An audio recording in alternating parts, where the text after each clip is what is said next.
Good morning, friends. Thank you for coming by. This is Emily Windsor Craig, and this is just a blog entry. I thought I'd share with my viewers how the process of downloading unfamiliar thoughts from somebody else actually works. Over time, I've actually acquired four respondents, I'll call them. And my first book came to me from Yahweh, the planetary sovereign of the age of Pisces, who served from 25,772 until December 21st, 2012.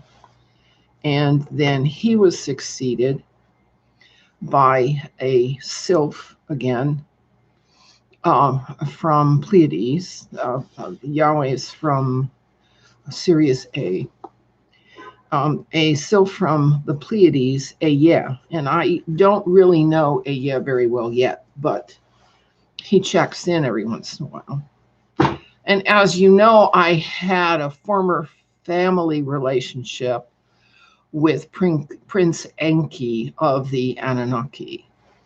At the time, I was Ereshkigal, the daughter of King Nanar, the sister of Inanna and Utu, the mother of Ningishita by Enki. All right, so we've kind of stayed in contact, and he is familiar with the ET situation here on this world. He's familiar with the situation with the Anunnaki, who are now beyond the Antarctic Rim, because Nibiru was disabled when its ice wake backed over it and ripped off all the external protecting layers of ice and water, the same ice and water that practically destroyed Venus and Mars. Okay, so that's three.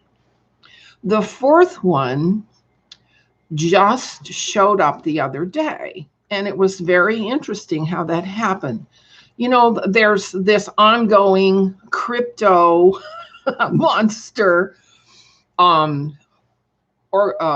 investigation into the Bigfoot.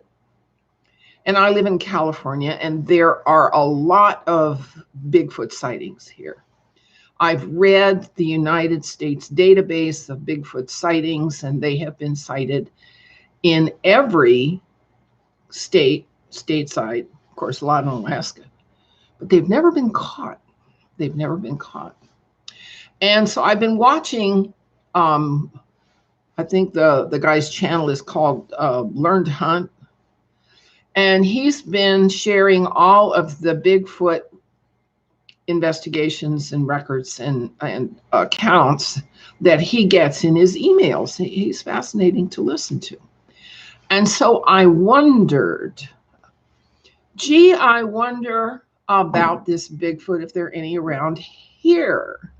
And the next thing I knew, I had one camped in my mind. Now, this was odd. And it was, he calls himself Hawkeye, not the Hawkeye of MASH. Okay. And we kind of chit-chatted in my head for a little while. And then I went to sleep. And he took me into a dream. He was there in the dream with me, and he was showing me some healing modalities, some herbs and stuff that would help me in my situation. And when I woke up, it felt as if I had actually gone through that dream experience while I was awake. Now, I've never had that before. And so now Hawkeye is my number 4. And these guys check in and out. And the reason I seem to be okay is that I'm non-ideological. I work from laws of causes and effects, not from doctrine, not from dogma, not from any organization. And I am able to replicate, I'm able to repeat and parrot back what they say or they ask me. Now, they're not placid and they're not docile guys, all right? They're all alphas and they're pretty pissed off and mean, all right? And under the circumstances, this is not surprising because our world is facing a crisis. We have a crisis in physical phenomena, tornadoes, earthquakes, storms, locusts, plagues, diseases. We are going through a tribulation. And any Christian who says to me that I'm going to get raptured before the tribulation gets here, I don't even answer. Okay. All right. You believe what you want. You believe what you want. But there's no rescue out of here. We all die. There are no exceptions. Okay. Nobody gets out of here in an intact meat suit in any case. So we're all just going to have to withstand and deal with the experience of the death of this body. Now, what happens to the light, the soul that was created in the conjugal act of our parents, that's another matter. There is ascension. There is salvation. There is returning to source as space dust. You pick and choose the outcome you want to get, all right? And the people who do better are the ones who are willing to struggle and learn more. Learning is the ticket. The more you learn, the more you struggle, the faster you get to the place where you realize that all struggle is what materiality and physicality is about. And it's the experience that the higher minds witness, okay? We're not exactly their TV, all right, but they do witness our experiences of struggle and of conflict and of dispute. And they have provided us with the archetypes of living physicality down here in third density physical.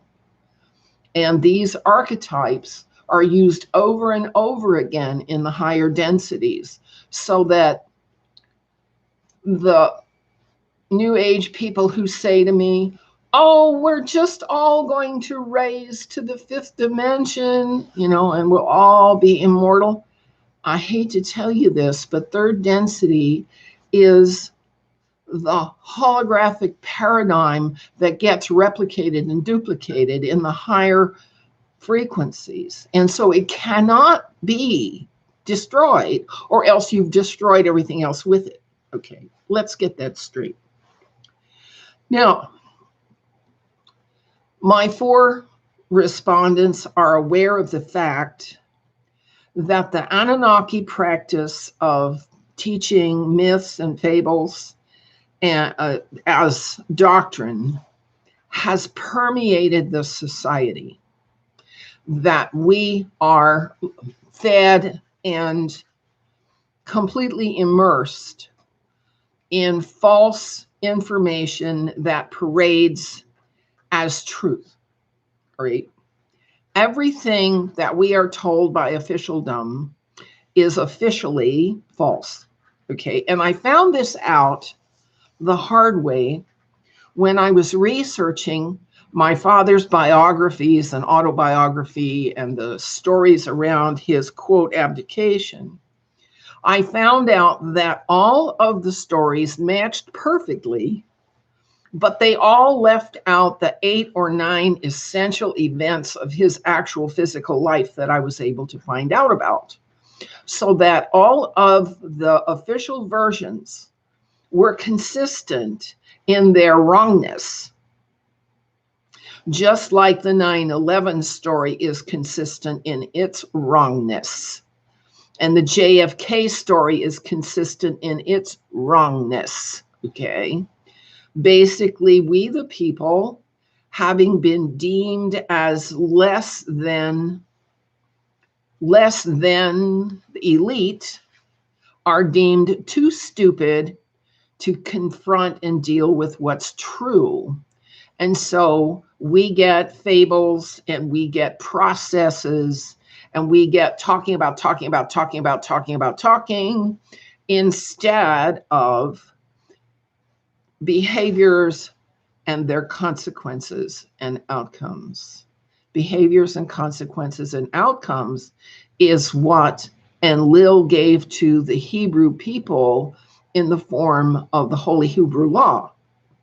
Behaviors and outcomes and consequences of intention is what Jesus Christ taught in his Beatitudes, his attitudes to get to long-term outcomes and don't get fooled by the short-term outcomes. All right. And so what God has been trying to teach and tell us has been how to behave in a way that gets the best possible outcome over the long haul. But what happened back in the 13th or 14th century, about 500, 600 years ago, and this is brought out in Domain, Prison Planet Earth. In 1947, a Roswell craft crashed, and one of the beings on it, Ariel, gave information to the Army that the Army kept secret, which was about the crash of a starship here, 13th, 14th century, which resulted in the Enlightenment and the Renaissance and the Inquisitions and the Crusades. All that foment that happened in the Middle Ages was caused when 3,000 souls from the Domain were shot down by the Anunnaki, and they ended up in Europe. And so, being very creative, very fundamental souls, they grabbed onto issues and rammed the evolution of mankind onto a different track from where it was in Scripture. Scripture was talking about behavior and results and outcomes. But what they're teaching, what they taught in the Enlightenment and the Renaissance was ontology, the objective, analytical format for defining reality in each particular vocabulary of each particular discipline. All right. And that's why we have what we have in literature. In literature, he said, she said, they did this and that happened. The phenomenological, the phenomena themselves are dealt with in fiction. All right. But nonfiction is strictly ontology, analysis, ritual, and history. So that in order to educate ourselves, we all know where everything came from and we don't know what to do today. All right. That's how we got where we are with that. All right. So I will continue to struggle with the topics and the issues and the points that my 4 respondents make for me. They are very distinct. They have worked very hard to establish credibility as a point of view that is worth listening to. So that's what I'm going to continue to do.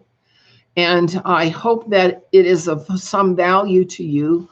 I don't know if you want to call these channelings or downloads or what, but I'm going to be continuing to pose questions and issues that are left out of the mainstream media, left out of the alternative media, left out of the church, left out of academia. That's how I see my job. And that as an older individual, I'm an old person. I get to do this. And I understand that the social media don't like it. They don't like my talking over them. And that's too bad. Yes, tomorrow. Now, tomorrow, I'm going to get more in my regular history reset episode. I'm going to get into how scholasticism has conflicted with empiricism. We're going to look at that and see how we can improve our coping skills by sifting and sorting and more or less setting aside the ontological arguments and the divide and conquer and the talking that we get from our mainstream media, because the mainstream media really honestly wastes a whole bunch of our time. They really do. I don't know how people sit through it. All right. So we'll see you guys tomorrow. Thanks so much for coming by. And yes, please subscribe and hit the bell so you find out what's going on tomorrow, because we never know what these four are going to come up with. Thank you. Bye-bye.